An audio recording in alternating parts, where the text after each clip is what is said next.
আসসালামু আলাইকুম বন্ধুরা, আমি আপনাদের মাঝে চলে আসলাম নতুন আরও একটা রেসিপি নিয়ে। আপনারা তো অনেকভাবেই কচুরমুখী রান্না করে খেয়েছেন, একদিন বাসায় এভাবে রান্না করে খেয়ে দেখবেন, এটা খেতে ভীষণ মজা হয়। প্রথমে আমি কচুরমুখীতে লবণ আর হলুদ মাখিয়ে নিচ্ছি। লবণ হলুদ মাখিয়ে আমি 5 মিনিটের মতো রেখে দেব। তারপর কচুরমুখীগুলোকে ধুয়ে নিতে হবে। এখানে আমি নিয়েছি সাগরের চিংড়ি মাছ। চিংড়ি মাছের মাথাগুলোকে আমি আলাদা করে নিয়েছি। চিংড়ি মাছের এই মাথার খোসাটা আমি ফেলে দেব না, এটাকে আমি ব্লেন্ড করে নেব।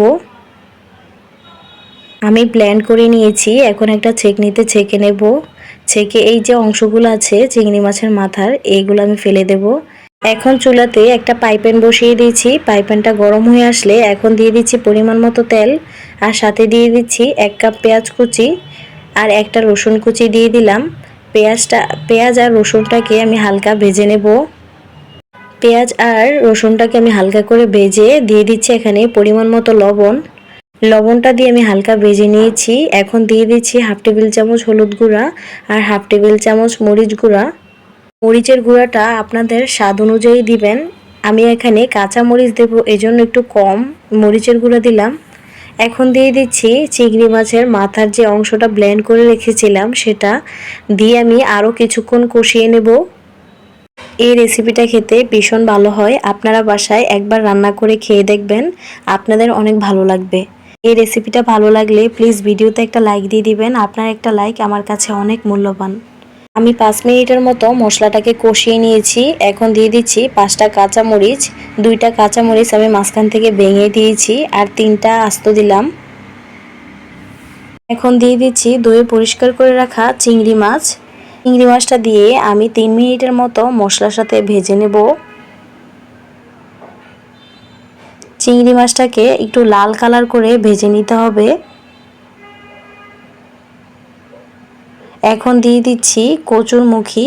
আমি কচুরমুখীটা লবণ হলুদ দিয়ে মাখিয়ে রেখেছিলাম, ভালো করে ধুয়ে এখন আমি চিংড়ি মাছের সাথে দিয়ে দিলাম।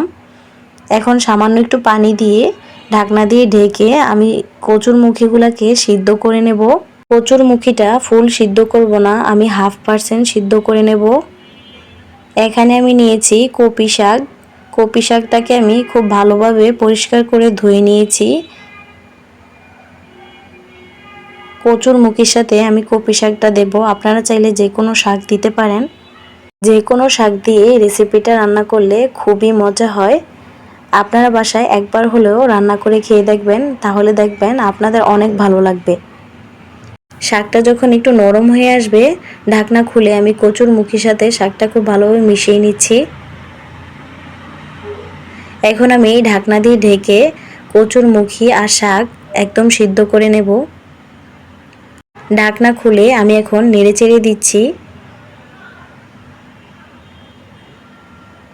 কচুরমুখী আর শাক যখন ভালোভাবে সিদ্ধ হয়ে যাবে, এখন দিয়ে দিচ্ছি পানি। আমি এখানে হালকা একটু ঝোল ঝোল রাখবো। আপনারা চাইলে ঝোল শুকিয়ে ফেলতে পারেন। হালকা ঝোল রাখলে আমার কাছে খেতে বেশি ভালো লাগে। এখন আমি আপনাদেরকে সার্ভ করে দেখাচ্ছি। এটা দেখতে যেমন সুন্দর, খেতে অনেক মজা। আপনারা বাসায় একবার হলেও ট্রাই করবেন। আজকে এই পর্যন্তই। আল্লাহ হাফেজ।